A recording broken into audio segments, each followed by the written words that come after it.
Segunda carta de São Pedro.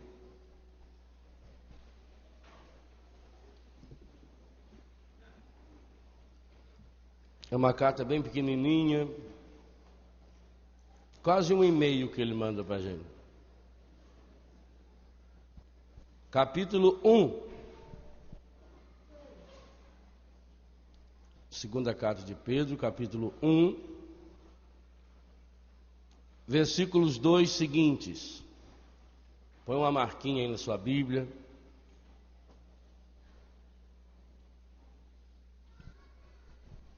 Graça e paz vos sejam concedidas abundantemente pelo conhecimento de Deus e de Jesus Cristo nosso Senhor. Graça e paz vos sejam concedidas abundantemente pelo conhecimento de Deus e de Jesus nosso Senhor. O seu divino poder nos presenteou com tudo o que contribui para a vida e para a piedade, mediante o conhecimento daquele que nos chamou por sua glória e força poderosa. Por elas foram-nos concedidos os bens prometidos, os maiores e mais valiosos, a fim de que vós vos tornasseis participantes da natureza divina. A fim de que vós vos tornasseis participantes da natureza divina, fugindo da corrupção que a concupiscência espalha no mundo. Por isso mesmo, dedicai todo o esforço em juntar à vossa fé a fortaleza, o conhecimento, ao conhecimento o domínio próprio, ao domínio próprio a constância a piedade, a fraternidade o amor. Se estas qualidades existirem e crescerem em vós, não vos deixarão vazios e estéreis no conhecimento de nosso Senhor Jesus Cristo. Mas quem delas carece é um míope, um cego, esqueceu-se de que foi purificado dos seus pecados. Por isso, irmãos, cuidai cada vez mais de confirmar a vossa vocação e eleição, procedendo assim,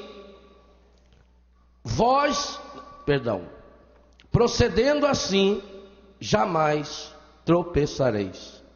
Palavra do Senhor. Eu penso que esse texto vem confirmar tudo aquilo que nós já estamos rezando nessa manhã, junto com o Nelsinho, e aquilo que nós queremos experimentar nessa manhã. São João nos afirma que a nossa vocação e eleição, como usa essa terminologia aqui São Pedro, é resumida numa frase tema desse acampamento. Qual é? Nós somos de Deus. É vocação e a eleição. Ou seja, é o desejo de Deus para nós, é a vontade de Deus para nós, mas não só um desejo longe, é aquilo que Deus executa em nós. É eleição, Ele nos escolheu, porque nós somos de Deus. O mesmo São João que nos afirma isso, na sua primeira carta, o capítulo 3, versículos 1, versículos 2, versículo 10, versículo 14 e 15. E depois, no capítulo 4, versículo 4, 5 e 6. E depois no capítulo 5, versículo 19, ele nos deixa bem claro, ao longo dessa carta, mais do que uma vez, que o demônio é o pai da mentira. E qual é a primeira grande mentira dele? De que nós não somos de Deus. A primeira coisa que o demônio quer nos convencer, ele é o pai da mentira. Jesus disse que ele é o ladrão da palavra. Quando foi que Jesus disse que o encardido é o ladrão da palavra? Quando nos contou a parábola do semeador. Saiu o semeador a semear a semente. A primeira parte caiu à beira do caminho, os passarinhos vieram e comeram. Quando ele vai explicar a parábola, ele diz o quê? Que quem é o ladrão dessa semente? O demônio. Então o demônio, ele é o ladrão da palavra. Ele quer tirar a palavra, porque tirando a palavra, ele tira a nossa fé, ele tira a nossa consistência, ele tira a nossa persistência. E tudo isso que São Pedro... Estou esperando sentar aqui para não atrapalhar, né? Então a gente vai falando, atrapalha as pessoas, né?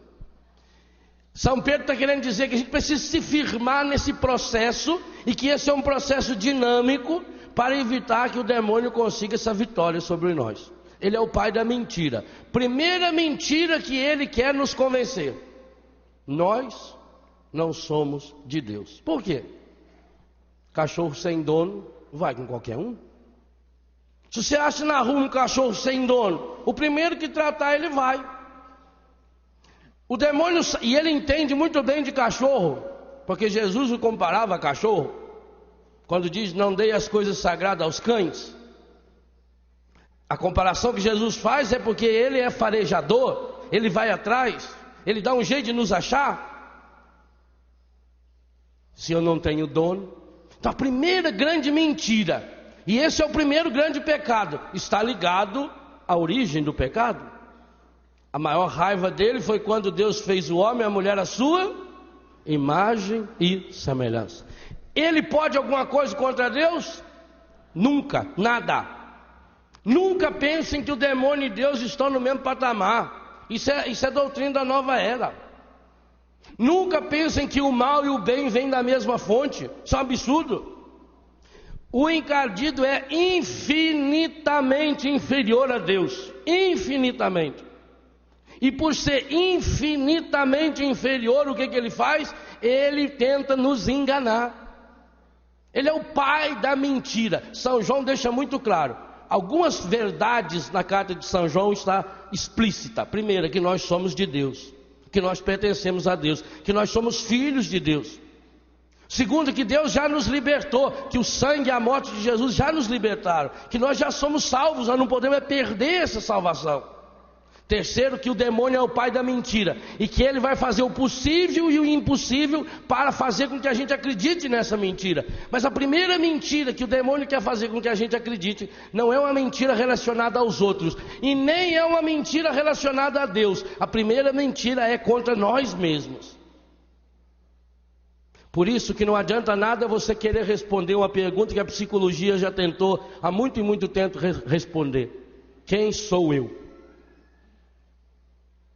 Essa é uma pergunta que só leva a pessoa para o buraco. Quem sou eu? Eu sou aquilo que as pessoas dizem que eu sou? E nós vivemos assim? Aí vivemos na aparência?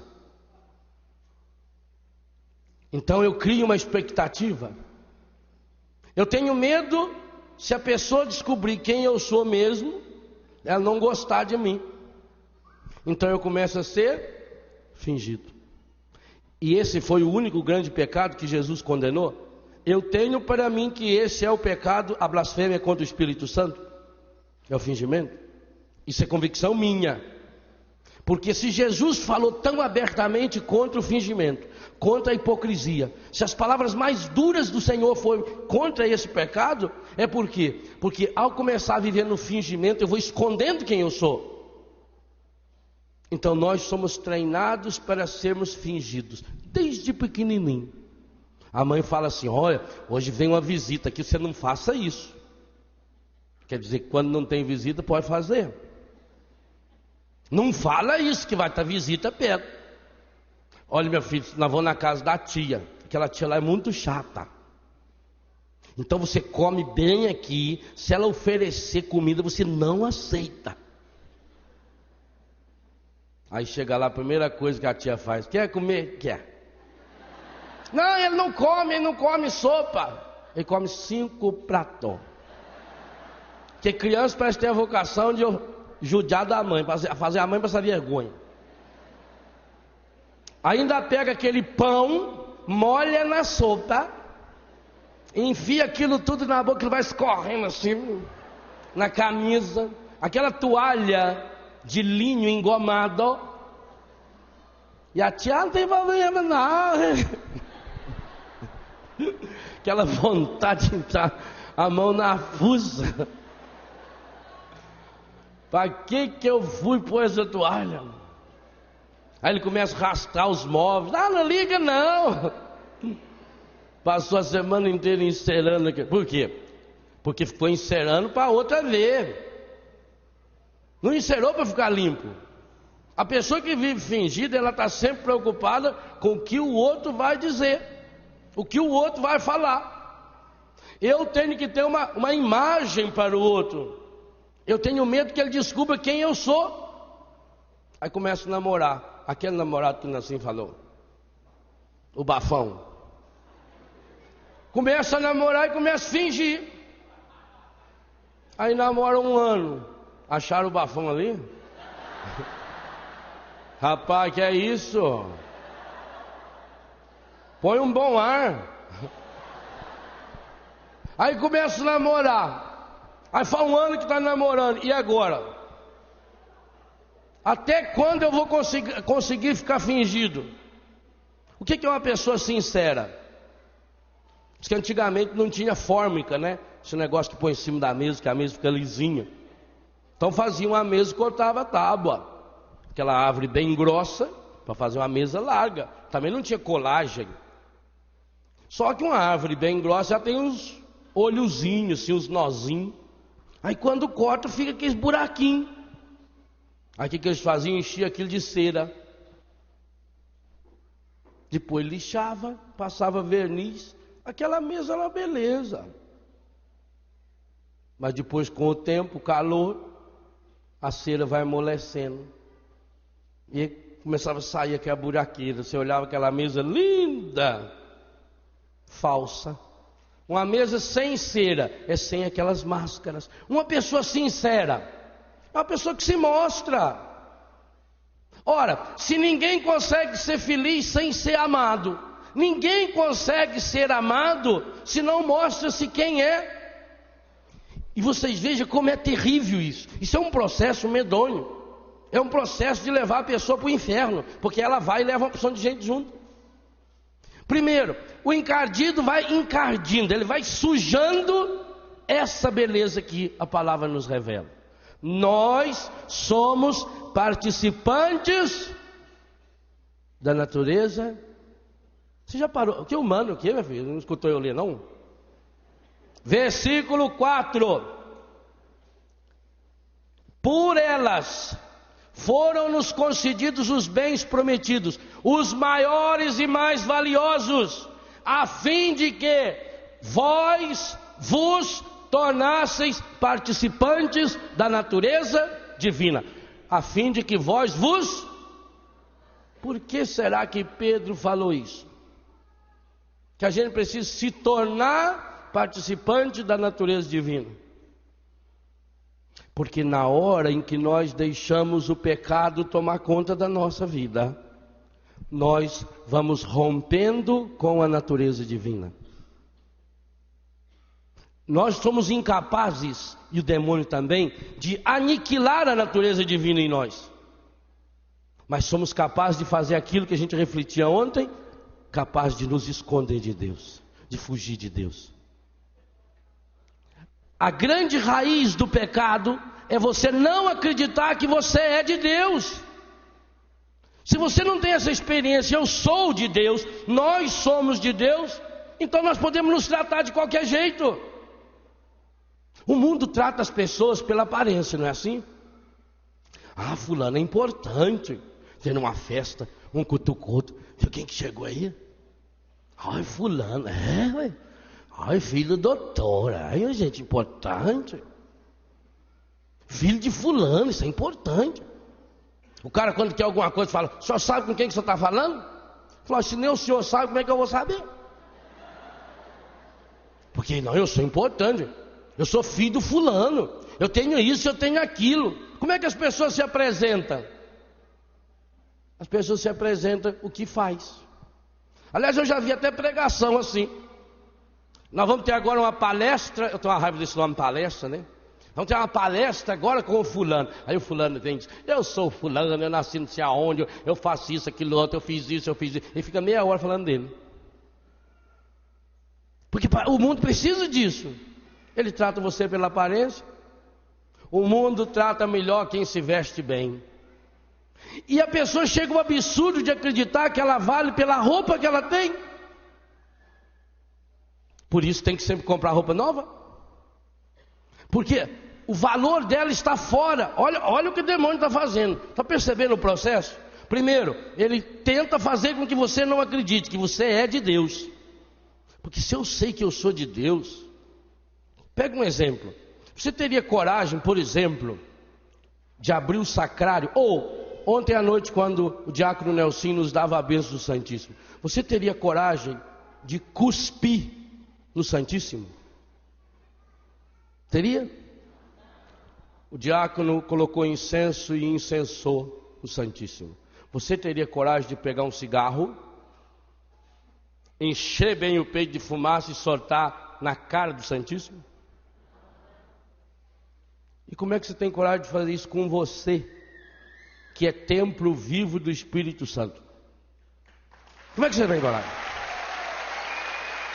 Percebe? Não está certo. Não está certo. Você é imagem e semelhança de Deus. Você é templo vivo do Espírito Santo pelo batismo. Você é morada de Deus, como nos lembra São João, santuário de Deus. Você, quando recebe a Eucaristia, se torna sacrário vivo do corpo e sangue, alma e divindade de nosso Senhor Jesus Cristo. É por isso que eu tenho a certeza que nós católicos não acreditamos na Eucaristia. É por isso que acontecem poucos milagres nas nossas missas. Uma vez um padre me perguntou: Padre Léo, o senhor realmente acredita em todas essas curas que o senhor fala quando celebra a missa? Eu falei: acredito, claro. O senhor não acha que é um exagero de cura que acontece? O senhor não estranha que aconteça tanta cura? Eu disse: olha, padre, eu estranho é quando não acontece cura. Isso me preocupa. Quando a gente celebra a missa e não acontece nada. Mas não acontece nada por quê? Porque muitos de nós vamos à missa do mesmo jeito que se fosse ao campo de futebol. Aliás, vai-se ao campo de futebol com maior força. Tem gente que vai ter a final do jogo, vai um dia antes, 2 dias antes, arruma uma folga no emprego para ir lá comprar o ingresso. Compra o ingresso com preço dobrado, triplicado, viaja longe, põe a camisa, põe a bandeira, no outro dia levanta cedo e vai para o campo e fica 5, 6 horas, embaixo de sol, embaixo de chuva, ali na arquibancada esperando a hora. E na hora que o time entra em campo, ele pula, ele vibra, ele faz tudo. E na missa? Chega atrasado, em cima da hora, vai por obrigação. Coçando as costas. O padre começa o sermão, ele olha no relógio. O triste é quando põe no ouvido. Viu, sapo? Para ver se não parou. Pega aquele folheto, dá para as crianças correm para um lado, pula para lá, mexe no folheto, limpa o nariz no folheto. E a mãe tá... Como é que nós vivemos? Isso que nós acreditamos. Não acreditamos. E por que nós não acreditamos que o Cristo está realmente na Eucaristia? Porque não acreditamos que nós somos de Deus. Quem acredita que é de Deus tem que se tratar melhor. O Eclesiástico diz com todas as letras: não te prives de um dia feliz. Você tem que se tratar bem. Por que você tem que se tratar bem? Porque você é de Deus, porque você pertence a Deus. Para Deus tem que dar o melhor. Uma das coisas mais fabulosas que me impressiona na leitura da palavra é como para Deus as coisas têm que ser sempre melhor. Construção do templo. Leiam o Antigo Testamento, o livro do Êxodo, depois do Levítico. Tudo para Deus tem que ser de ouro, a madeira tem que ser a melhor madeira que tem, tudo desenhado, o tamanho do altar tem que ser recoberto de ouro, a arca tem que ser com aquela madeira, tem que ser feito de ouro. Acho que o livro no mundo que mais fala de ouro é a Bíblia, porque o ouro para eles era o melhor que existia. Então, para Deus eu tenho que dar o melhor, e hoje nós damos para Deus o nosso pior. Nós guardamos o nosso melhor. É igual quando a gente vivia no interior, era assim, o melhor era para a visita, uma coisa linda. O prato novo, ninguém comia nele. A gente comia naqueles pratos de folha, aquele tudo arrebentado, assim, aqueles garfos tortos. Ah, mas quem novo? Não, guarda que leva para visita. Toalha de banho nova, guardava para visita. A cama, o melhor quarto, tinha o quarto de hóspede. Lá em Minas é hóspede. Guarda os hóspedes, né? Ninguém podia dormir lá, aquela coxa bonita para os hóspedes. Chegava uma visita, a gente até gostava, comida melhor. Fala, ô mãe, que beleza, caprichou, né? Quando chegava em casa e via a mãe caprichando, falava assim, vem visita. Então a gente dava o melhor para a visita, mas também se dava o melhor para Deus. Ninguém estreava uma roupa nova se não fosse na missa. Tinha roupa de missa. Ia ter a festa todo ano no Biguá, já sabia. Mamãe ia fazer roupa nova. A gente ficava torcendo para chegar a festa, só para estrear roupa nova. Ficava torcendo para ter missa, porque sabia, tem missa é uma chance de ter roupa nova. Às vezes nem era nova, é um tio que morreu, a mãe recortava, né? Era pobre, meu filho, que era bom. Tio morria, as roupas iam. A mãe recortava. Ainda recortava etiqueta antiga e punha. Legal. Para Deus se dá o. E hoje? A grande inversão que o encardido conseguiu foi isso. Para Deus nós damos o pior. Para Deus nós damos resto. Nós não experimentamos Deus. E estamos fazendo isso com o pior dos piores, que somos nós. Veja a vitória que o encardido está conseguindo sobre nós. Primeiro, nos convencer de que nós não somos de Deus, não somos imagem e semelhança de Deus, não nos tornamos participantes da natureza divina. Então nós passamos a ter uma imagem de nós, uma imagem medonha, uma imagem terrível, porque aí eu tenho que responder: quem eu sou? Quem sou eu? Eu sou aquilo que as pessoas dizem que eu sou. E por isso que a pessoa fica alegre ou triste conforme aquilo que a pessoa diz dela. Ai, padre, eu estava tão alegre, eu amanheci um dia lindo, mas aí logo cedo eu fui na padaria, padre, eu encontrei com a pessoa, me estragou o dia. Não pode nem ver com a pessoa. Eu encontrei fulano, falou isso para mim, mas me estragou o dia. Meu Deus, mas como é que uma palavra tem tanto poder? A gente dá veja o que o demônio faz com a gente. Ele diminui tanto a gente, que torna a gente uma coisinha de semaninha assim. Então, um vício qualquer nos domina. Um cigarrinho nos domina, cachaça domina a gente, televisão domina. Você tem o controle remoto na mão, mas quem liga você é a televisão. Nossa, eu tenho que ir lá agora porque eu vou assistir aquele negócio. Quer ir no banheiro, fica segurando assim. Vai fazendo prim, aí corre no banheiro e volta correndo. Tem caso que dá fila na hora do comercial no banheiro. Anda logo aí que já vai voltar lá. Estou apertado aqui, ó. Quem me domina? Olha o que o encardido vai transformando a gente. Dominado pelos vícios. Vício bobo. Dominado por aquilo que as pessoas falam. O bicho mais fraco que tem no mundo é o ser humano dominado pelo demônio. Porque eles se amarram em qualquer coisinha. E se enroscam em qualquer coisa. Basta uma coisinha desse tamaninho e a pessoa estraga o dia. A unha encravada e a pessoa estraga o dia. Uma coisinha de nada. E aí fica para baixo. E aí vem, porque o encardido ele está sempre pronto a te ajudar. Ele dá assistência 24 horas. Claro, ele quer te levar para o inferno. E ele sabe que se você não permitir, ele não pode fazer nada. Por quê? De Deus ele sabe que ele não precisa contar. Porque de Deus ele sabe que é não. Então ele só pode pedir um sim o seu. Por isso ele fica 24 horas. Por isso ele manda tudo quanto é mensageiro possível e impossível. Por isso que ele cria jeito, ele vem através da música, através da televisão, através dos vícios, de tudo. Porque ele quer levar, ele quer nos destruir. Ele não quer que a gente tenha essa consciência. Eu sou imagem e semelhança de Deus. Cada vez que nós falamos isso, que nós proclamamos isso, ele dá pulo de raiva. Porque eu sou imagem e semelhança de Deus. Nós somos de Deus. Nós somos participantes da natureza divina. E ele não é participante da natureza divina. Ele é imagem de Deus, mas não é semelhança de Deus. Ele é imagem de Deus porque ele é anjo. O anjo é imagem, mas não é semelhança de Deus. O anjo não reproduz Deus como o ser humano reproduz.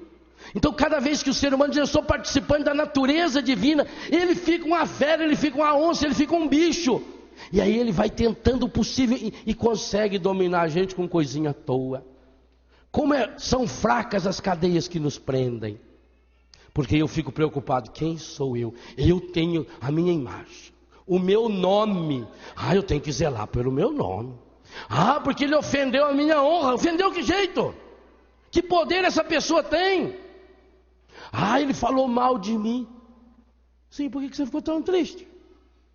Se a gente fica triste quando alguém fala alguma coisa da gente, pode ficar certeza, é porque aquilo que a pessoa falou é verdade. É por isso que a gente fica triste. Porque se a pessoa falar uma mentira, fulano chamou eu de feia, você só fica triste porque você sabe que é feio. Ou porque você se acha feio. Então, a pessoa me elogia, aí eu levanto, fico alegre. A pessoa me critica. Estou deprimido, estou triste. Por que você está triste? Porque fulano falou isso de mim. Uma vez lá no colégio que eu dirigia, o rapazinho sentado assim, eu saí da minha sala, tinha um degrau, ele cabeceava. Eu saí passear a mão na cabeça. Por que você está triste, filho? O meu colega mandou ir a merda. Falou, mandou? Mandou. Falei, você foi? Não, então precisa chorar. Desobedece. Quando mandar você ir de novo, você não vai. Faz de pirraço. Pronto. E você, o que está obedecendo, encardido? Fulano falou isso. Falou. Azar dele. Nós damos às pessoas um poder medonho. O poder do encardido. Ele reduz você, porque se você não tem valor, veja gente, o que é um ídolo? Ídolo é alguma coisa ou alguma pessoa que é relativa, que o valor dela, ela só vale quando relacionada a alguma coisa, mas que você tornou essa pessoa, essa coisa absoluta. Veja, o que é uma coisa absoluta? Absoluto, Deus é absoluto. Absoluta é alguma coisa que tem valor em si mesma. O ouro é absoluto?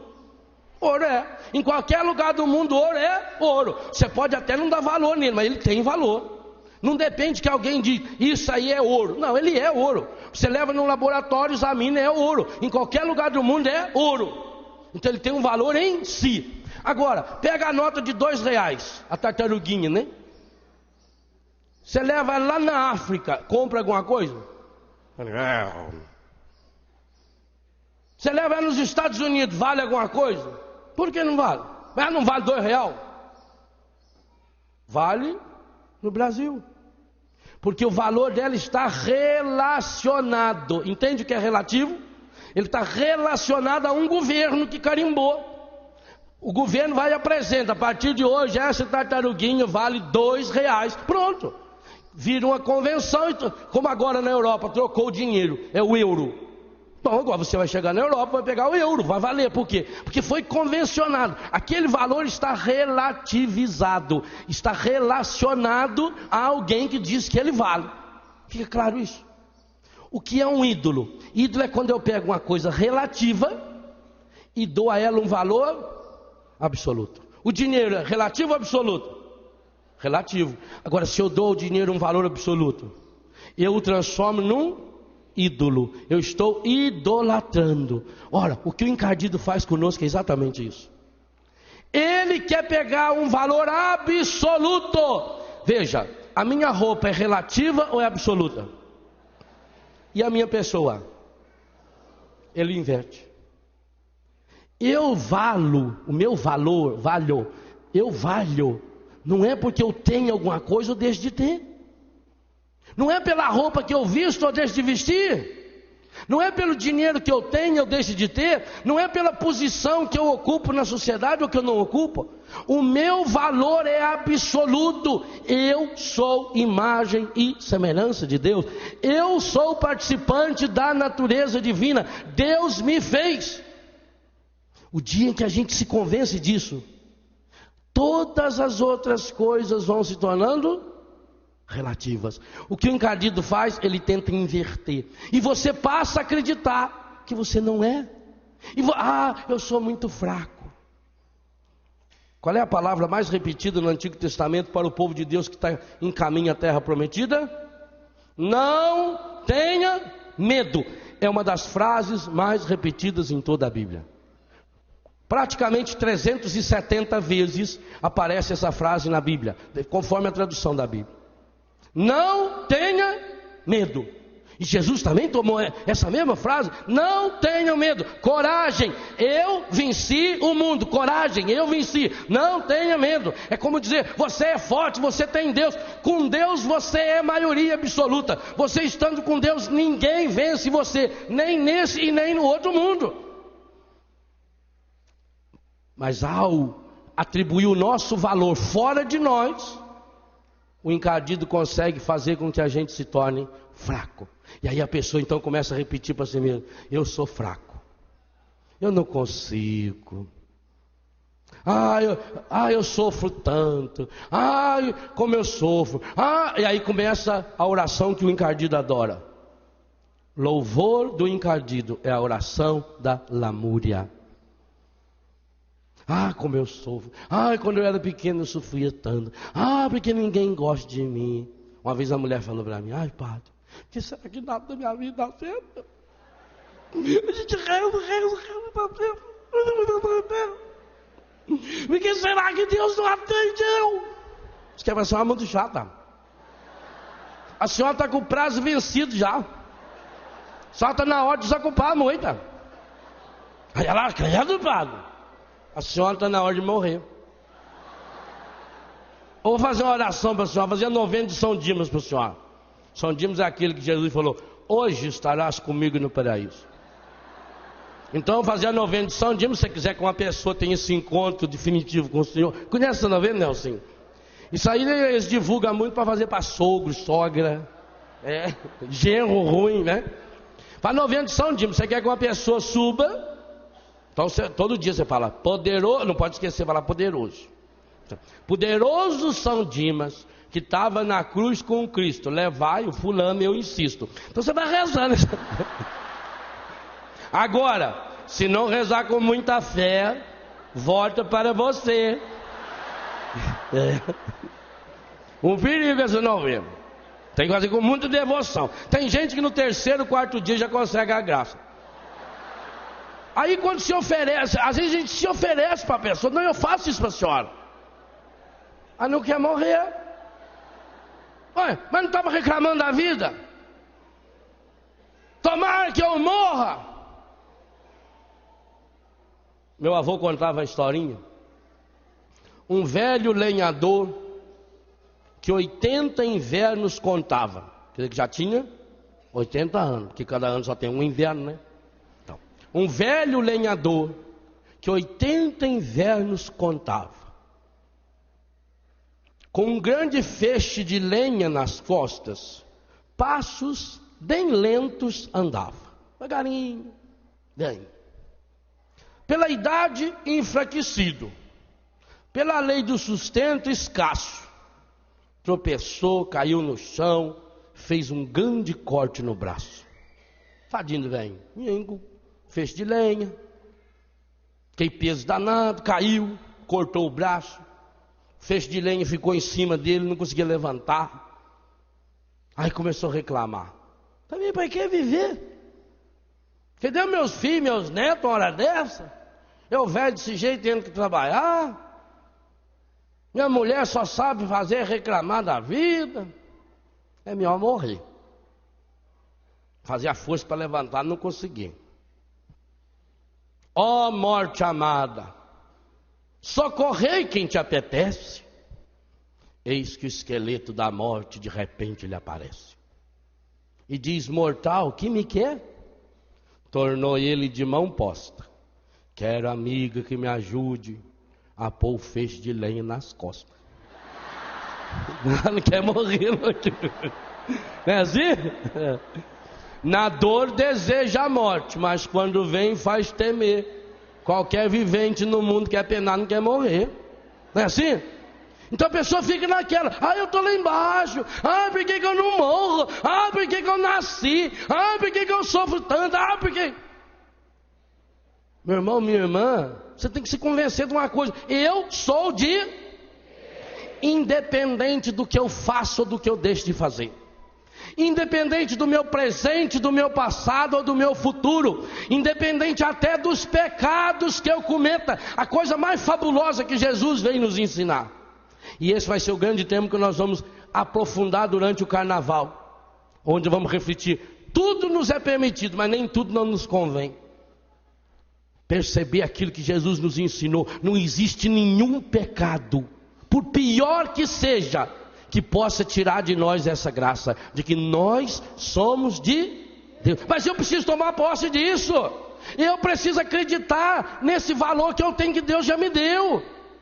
Mas se eu não acredito nisso, quem vai acreditar? Por que será que Jesus resumiu toda a lei num único mandamento? Qual foi? João 13, 34, 35. Nisto saberá o mundo que vocês são meus, se vos amardes uns aos outros. Amar a Deus sobre todas as coisas e ao próximo como a si mesmo, não é a lei? Então qual é o primeiro e mais importante amor? Não é a Deus, não é o próximo. Jesus colocou um referencial, qual foi? A si mesmo. E para não ter o perigo de quem não se amar, não precisar amar a Deus e ao próximo, Jesus substituiu o finalzinho dessa lei do Antigo Testamento: amar a Deus sobre todas as coisas e ao próximo como eu vos tenho amado. E ele começa o capítulo 13 de São João dizendo: tendo amado os seus que estavam no mundo, amou-os até o fim, amou-os ao extremo, o fim está lá. Para nós cristãos o amor tem nome. Para nós cristãos o amor tem aquela representação gráfica: Deus é mais até na cruz. Isso é amor. Então, se Jesus substituiu, mesmo se você não se ama, mesmo se você está lá no fundo do poço, Deus me ama em Jesus Cristo com um amor que ninguém e nada no mundo pode tirar. Mas nós precisamos saber isso por convicção, por experiência. Pode ser que ninguém tenha amado você, pode ser que você nunca experimentou outro amor, porque você está impedindo Deus de amar você, você está colocando uma casca. O primeiro amor, o básico do amor é o amor a si mesmo. Mas não porque eu tenho alguma coisa, não porque eu faça alguma coisa. Eu preciso me amar em primeiro lugar, porque Deus me fez, porque eu sou imagem e semelhança de Deus. Porque não me amar é não amar a Deus, não me amar é não amar o outro, é impedir o outro de experimentar o amor. O ser humano criado à imagem e semelhança de Deus, chamado a participar da natureza divina, ele vai exercer essa vocação e eleição pela capacidade de amar. Mas esse amor tem que ser em primeiro lugar a mim. Nós somos de Deus, eu preciso repetir isso a todo instante. Quando eu estiver para cair num pecado, eu preciso dizer: mas eu sou de Deus, nós somos de Deus. Quando eu estiver para cair num vício, eu preciso repetir: mas nós somos de Deus. Casal de namorado, nós somos de Deus. Eu e minha família, nós somos de Deus. Eu e minha comunidade, nós somos de Deus. Gente, isso é o único sentido. O único sentido da nossa vida é chegar a essa certeza: eu pertenço a Deus, independente do que me aconteça ou deixe de acontecer. mas como encardido, ele sabe que precisa trabalhar muito para nos destruir, e sabe que só vai conseguir nos destruir se a gente permitir que ele destrua em nós essa certeza de que nós somos de Deus, porque aí viraremos esse cachorro sem dono, viraremos algo sem valor. Então, primeira coisa que ele faz, tenta nos transformar em algo sem valor. Segunda coisa que ele nos faz, tenta nos transformar em lixo. Não é isso que ele faz? O que nós líamos ontem no capítulo 28 de Deuteronômio? No que o pecado nos transforma? Em bagaço, em lixo, que deixa o cheiro do pecado. Algumas pessoas que Deus põe na vida da gente, até pela experiência que a gente tem vivendo em comunidade com meninos e meninas, muitos dos quais vieram da rua, nos deixa isso muito claro. O encardido tenta transformar a pessoa num lixo. E essa é a maior vitória dele. É quando consegue convencer-nos de que nós não valemos nada, de que nós não prestamos. Porque o que a gente faz com o que não presta? A gente joga fora. E nós estamos nos jogando fora. Nós estamos nos jogando no lixo. Agora, ele está com o cadeirão do lixo pronto esperando. Ele quer nos convencer: eu não valho nada, eu sou um lixo. Ele quer convencer que o pecado tem mais poder em minha vida. E tanto isso é verdade que ele trabalha com a sua memória, com a sua inteligência, depois com a sua vontade, com a sua emoção, com os seus sentimentos, com a sua afetividade, com a sua sexualidade, com o seu físico. Ele vai nos envolvendo por completo, ele vai nos apodrecendo, ele vai nos sujando, ele vai nos amarrando. E nós vamos permitindo que isso aconteça. Por quê? Porque não vivendo esse amor, em primeiro lugar, com a gente mesmo, e depois não vivendo com os outros, sobre isso eu vou falar depois do intervalo. Não vivendo esse amor, em primeiro lugar, conosco mesmo, nós não temos capacidade de amar o outro. Então, eu que me tornei num lixo, agora eu vou transformar o outro num lixo também. E eu vou permitindo que ele me apodreça. Eu vou me convencendo de que eu sou fraco. É uma lavagem cerebral que se faz. Vai convencendo a pessoa: você não consegue, você não pode, a não ser que você consiga isso. No mundo só vale quem tem isso, quem tem aquilo. E eu vou acreditando. Porque qual é a pergunta que eu estou tentando responder? Quem sou eu? E por mais que você tentar responder quem sou eu, a sua resposta vai ser sempre negativa. Por quê? Porque para respondê-la nós vamos usar os argumentos que o mundo está nos ensinando. No que eu me refiro para responder quem sou eu? No cargo que eu tenho. Como é que você apresenta uma pessoa? Tenta apresentar alguém sem falar profissão, sem falar de qual família é filho. Você não consegue. Porque você consegue definir uma pessoa por aquilo que a pessoa faz ou deixa de fazer. E você coloca um carimbo na pessoa. Então, eu aprendo a viver com máscara e vou mascarando as pessoas. Eu vou botando rótulo nas pessoas. E colocar um rótulo é a coisa mais fácil que tem. Pega um papel, passa uma cola e cola. Rótulou. Agora depois tira o rótulo. Sai inteiro? São os pedaços. Colocar rótulo nas pessoas. Porque eu coloquei rótulo em mim. Se eu tento responder quem sou eu estarei sempre atrás desses referenciais do que a pessoa faz ou deixa de fazer. E aí vem o que ela faz de positivo, então ela é boa. Se ela fez alguma coisa de negativo, ela é má. Fulano é ruim. Olha, cuidado com o fulano, porque o pai dele fez isso. Diga-me com quem andas, que eu vou dizer quem tu és. E nós trazemos o rótulo, nós trazemos o currículo vitae da pessoa pelo lado negativo, porque estamos fazendo isso conosco. Então, se eu quero descobrir se eu sou ou não sou de Deus, eu não posso cair nessa pergunta: quem sou eu? Essa é uma pergunta pobre. Qual deve ser a minha pergunta então? De quem sou eu? O primeiro passo para a cura interior é mudar a pergunta. Não quem sou eu, Mas a pergunta é: de quem sou eu?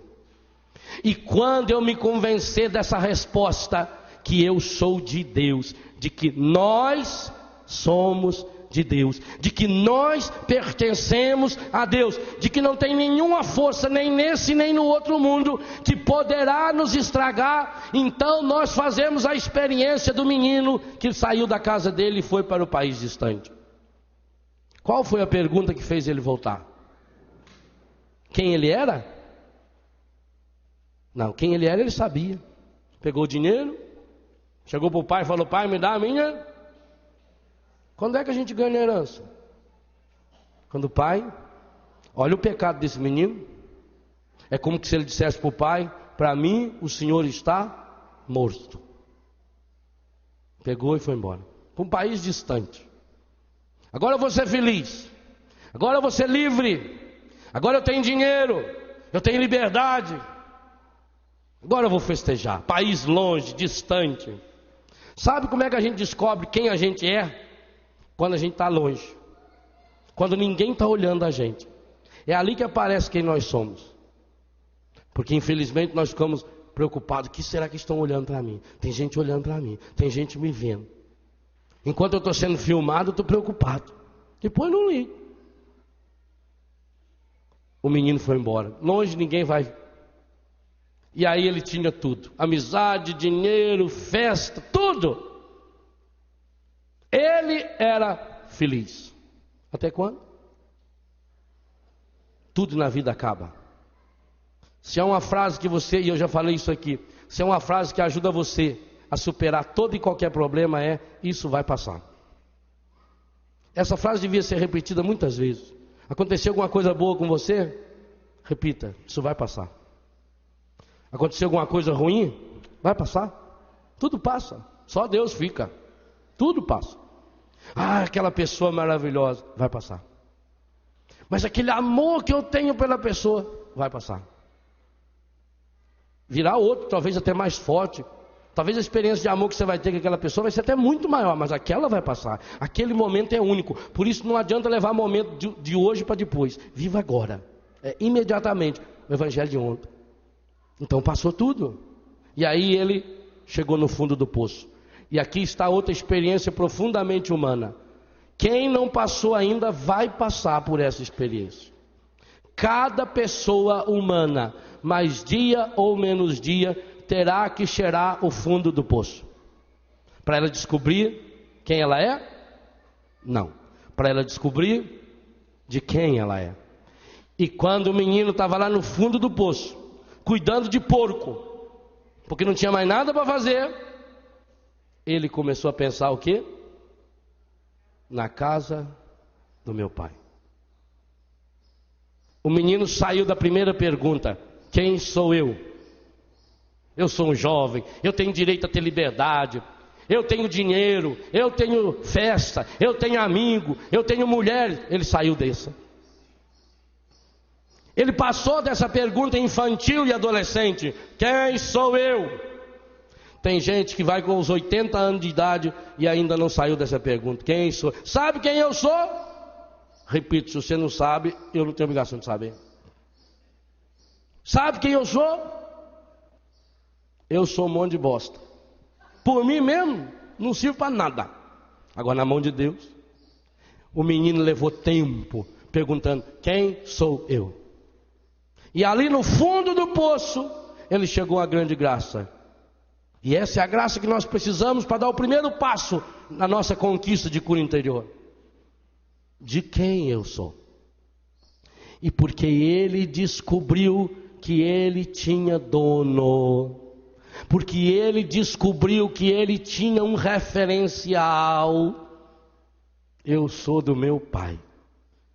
Opa, na casa do meu pai, até os empregados comem abundância.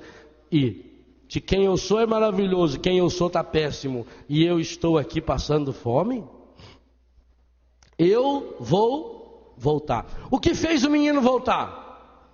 A miséria? Ter perdido dinheiro foi o que fez ele voltar? Não. O que fez ele voltar? A certeza de ter podido responder a pergunta mais importante da sua vida: de quem eu sou? Tenta responder essa pergunta hoje.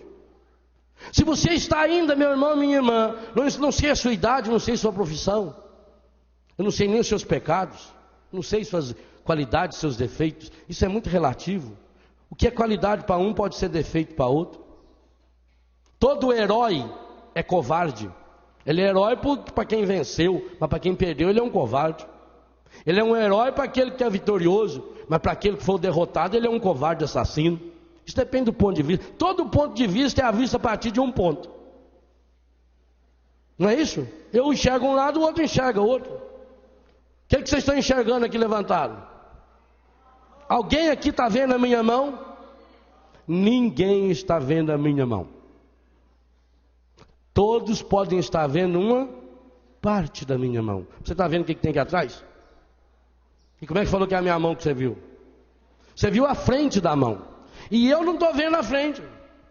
Podia ter um desenho aqui. A gente só vê um lado, mas a gente já supõe o resto. E pena que a gente supõe sempre errado. Todo ponto de vista é visto a partir de um ponto. Eu enxergo de uma perspectiva, mas tem a outra. Por mais que eu tente responder, quem sou eu? A psicologia vem tentando responder isso faz muito tempo. Freud dizia que eu sou um produto de um determinismo genético. E ele dizia: me dê uma criança e eu vou fazer avaliação genética. E vou dizer se vai ser um médico, um padre ou um ladrão. Aí vieram os behavioristas da psicologia comportamental.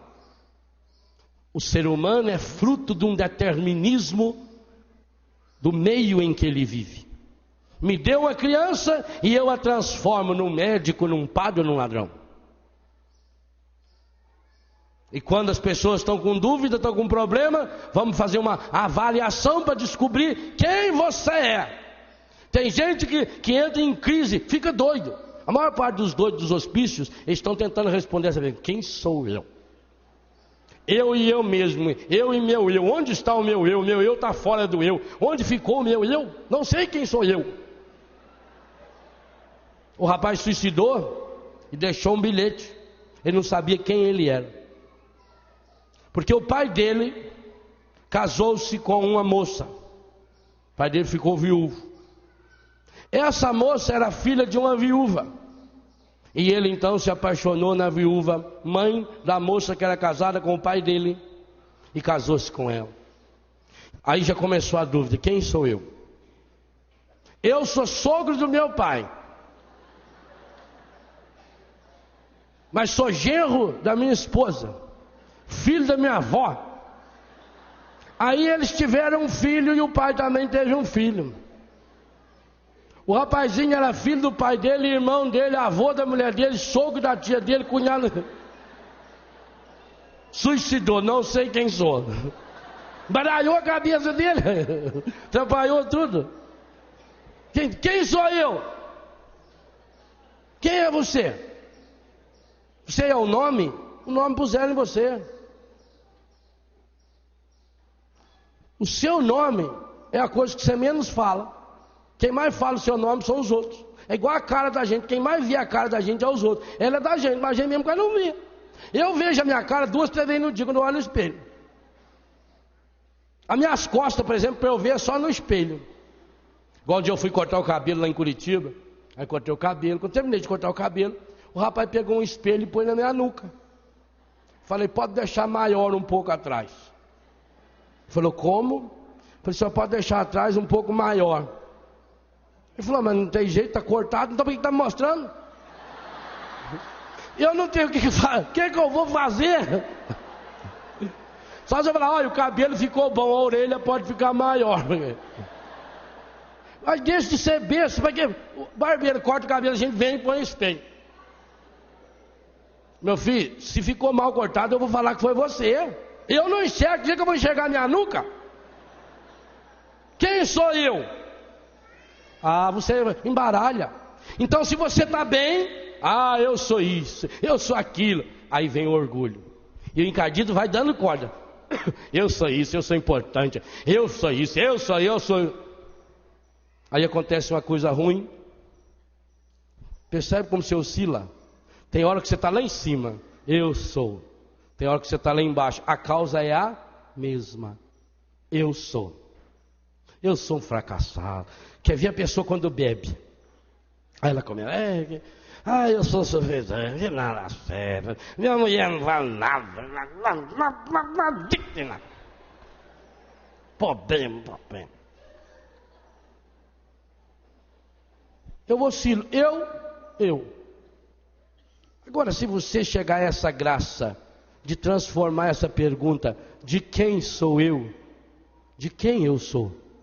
Então aconteça o que acontecer. Eu sou de um Deus que me ama. Eu sou de um Deus que morreu na cruz por mim. Se eu estiver lá no fundo do poço, lá no abismo, Deus me ama.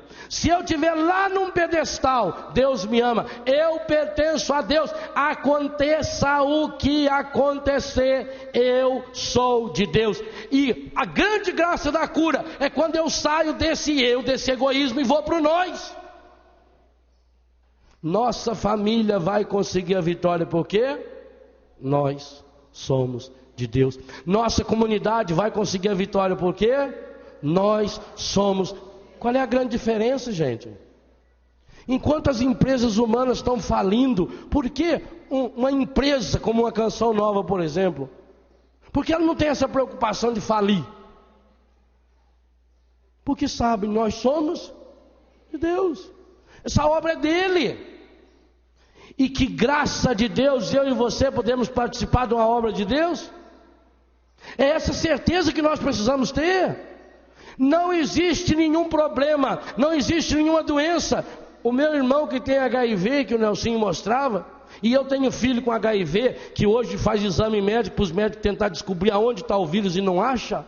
Por quê? Porque chegou essa certeza, nós somos de Deus, e essa é a única certeza que muda a nossa vida. Então mesmo se eu sou o pior pecador, mesmo se eu sou alguém ferido e machucado pelo pecado, mesmo se eu sou esse monte de coisa errada, eu sou de Deus, eu pertenço a Deus, de um Deus que me ama, de um Deus que quer transformar e acima de tudo, de um Deus que pode mudar a minha vida. O mundo precisa chegar a essa certeza com urgência. Vamos pedir ao Senhor que nos dê essa graça, essa primeira graça, porque depois do intervalo nós vamos pedir uma segunda graça para Deus. Senhor, nós queremos pedir essa graça. Nós sabemos que essa é a graça que nos dá um ponto de partida para essa caminhada. Nós sabemos que essa graça pode transformar e restaurar nossa história. Hoje nós queremos pedir, Senhor, a graça de sairmos do egoísmo, do orgulho, da vaidade, da prepotência, da preocupação com a nossa imagem.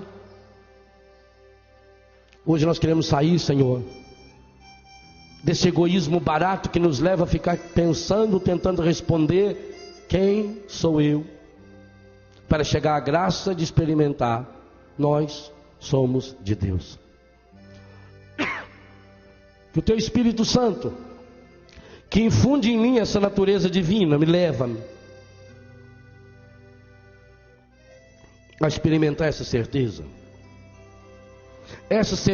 de que eu sou de Deus, de que me aconteça coisas boas ou me aconteçam coisas ruins, eu pertenço a Deus.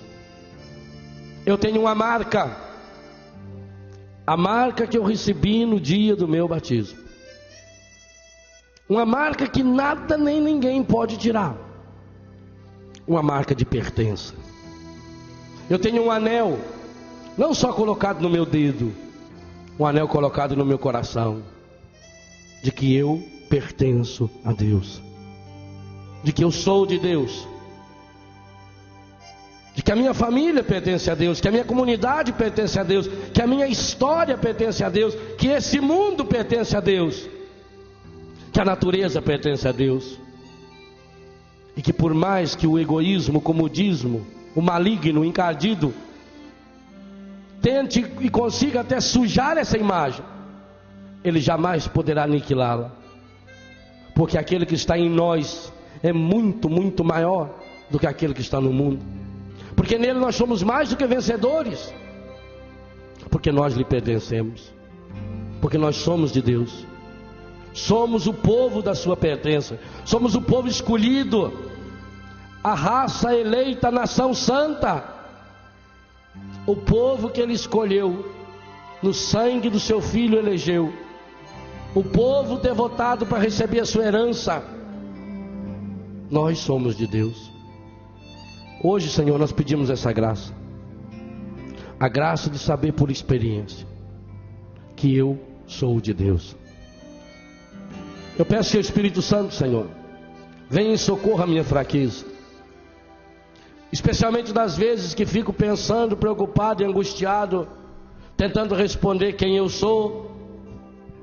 Quantas e quantas vezes eu perdi tempo, Senhor, pensando quem eu sou, ou reclamando porque as coisas não acontecem bem em minha vida, ou reclamando porque muitas coisas não aconteceram como eu desejava. Muitas e muitas vezes, Senhor, preocupado com quem eu sou, eu vivi porta fora, eu vivi na máscara. E minha maior tristeza aconteceu quando caíram minhas máscaras. Eu vivo sempre na angústia e no medo de que descubram quem eu sou. Eu vivo sempre tentando esconder quem eu sou. Eu vivo sempre tentando esconder minha fraqueza. Eu vivo sempre tentando esconder meu vício. Eu vivo sempre tentando esconder meu defeito. Eu vivo sempre tentando esconder meu pecado. E é por isso que eu sou infeliz. E é por isso que eu sou magoado. É por isso que eu sou triste. É por isso que eu sou tantas vezes derrotado. Tantas e tantas vezes, tentando defender quem eu sou, eu acabo me perdendo, me estragando. Por isso hoje eu queria pedir, Senhor, essa graça.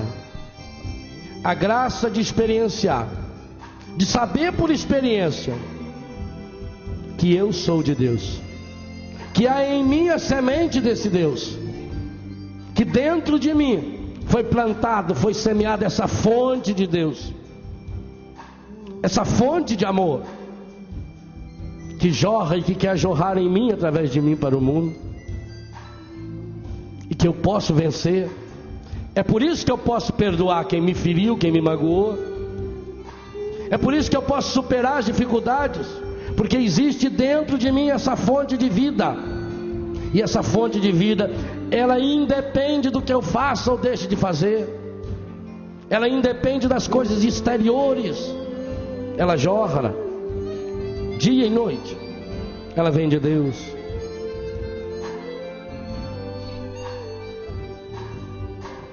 Dentro de mim há uma fonte. Ficando em pé. Uma fonte de amor. Uma ponte. Dentro de mim há uma ponte. Põe a mão no ombro do seu irmão. Para o irmão, para o Senhor. Faz um gesto comigo, olha. Dentro de mim há uma fonte Que não seca. Uma fonte de amor. Uma ponte. Põe a mão no ombro do irmão. Dentro de mim há uma ponte. Para o irmão, para o Senhor. Para o irmão, para o Senhor. Posso perdoar quem me feriu. Posso perdoar quem me feriu. Até o levantar-se ele caiu. Até o levantar-se ele caiu. Eu tenho paz. Eu tenho paz. Para perdoar. Para perdoar. Olha para alguém bem nos olhos. Eu tenho amor.